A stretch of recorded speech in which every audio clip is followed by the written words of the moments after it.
Selamat siang Bu Rani, perkenalkan nama saya Johannes Aprilio Hidayat dengan NIM 3118018. Saya di sini akan membahas mengenai acquire and implement manage change. Nah, di sini ada dua agenda yang bakal saya bahas. Yang pertama ada definisi dan manfaat kontrol, dan yang kedua itu ada kontrol pada proses area terkait dengan risiko IT. Yang pertama definisi. Definisi itu adalah semua perubahan termasuk pemilihan darurat terkait dengan infrastruktur dan aplikasi dalam produksi di lingkungan dikelola secara formal dengan cara yang terkendali. Nah, di situ ada perubahan. Perubahan di sini dimaksud ada 4. Yang pertama ada prosedur, proses, sistem, dan layanan parameter. Keempat ini tuh bakal dicatat, dinilai, dan disahkan sebelum implementasi dan ditinjau terhadap hasil yang direncanakan berikut penerapannya. Ini itu untuk memastikan mitigasi risiko berdampak negatif terhadap stabilitas atau integritas lingkungan produksi. Nah, di sini juga ada manfaat. Manfaatnya itu ada 3. Yang pertama, mengendalikan pengendalian dampak otorisasi dan implementasi semua perubahan pada infrastruktur, aplikasi, dan solusi teknis TI. Yang kedua, meminimalkan kesalahan karena tidak lengkap spesifikasi permintaan.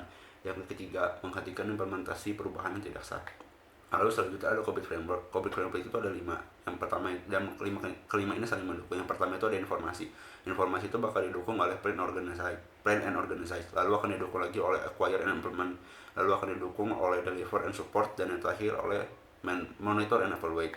Nah, di sini juga ada 5 kontrol objektif. Yang pertama ada change standard and procedure. Yang kedua ada impact assessment, prioritization and authorization.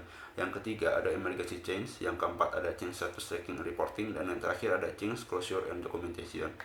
Nah, di sini juga ada RACI chart. RACI chart itu kepanjangan dari responsible, accountable, consulted, and informed. Dari RACI chart ini kita bisa lihat tugas dari masing-masing dewan atau bagian-bagian pihak yang berwenang. Nah, di sini kita bisa lihat aktivitas-aktivitas contoh seperti dari bagian kepala operasi itu bakal mengembangkan dan mengimplementasikan proses dalam bentuk pencatatan dan memprioritaskan perubahan yang sudah dirundingkan. Lalu ada goals and metric. Kita juga bisa lihat kayak dari bagian IT itu ada prosesnya seperti apa aja, ada aktivitas juga, ada apa aja, dan juga ada pendukung-pendukungnya yang tertera di goal and metric ini. Lalu selanjutnya ada 6 model metrik. Ada 6 model dari manage change. Yang pertama ada non-existent. Non-existent itu adalah tidak ada proses manajemen perubahan yang pasti, dan perubahan dapat dilakukan tanpa kontrol. Tidak ada kesadaran perubahan itu dapat mengganggu operasi TI dan bisnis. Lalu juga tidak ada kesadaran akan manfaat manajemen perubahan yang baik. Lalu yang kedua ada inisial. Inisial itu adalah tidak ada proses manajemen perubahan yang pasti. Diakui bahwa perubahan itu harus dikelola dan dikendalikan. Praktiknya itu bisa beragam, dan kemungkinan perubahan tidak bisa terjadi. Ada dokumentasi perubahan yang buruk atau tidak ada, dan dokumentasi konfigurasi tidak lengkap dan tidak dapat diandalkan. Dan perubahan dapat dibuat dengan hampir tanpa kendali. Lalu selanjutnya ada repeatable but intuitive. Ini artinya adalah ada proses manajemen perubahan informal di tempat, dan sebagian besar perubahan mengikuti pendekatan ini. Namun pendekatan itu tidak terstruktur dan belum sempurna dan rawan akan kesalahan.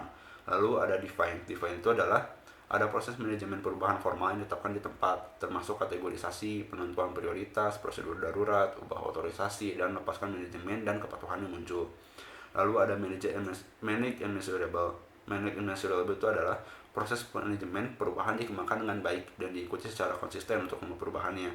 Nah, jadi dari manage and measurable ini prosesnya itu efisien dan efektif, tapi tergantung juga pada prosedur manual dan kontrol yang pastikan untuk mencapai kualitas tersebut. Lalu ada optimize. Optimize itu adalah proses manajemen perubahan ditinjau dan diperbaharui secara berkala, tetap sejalan dengan praktik yang baik. Itu presentasi dari saya. Terima kasih.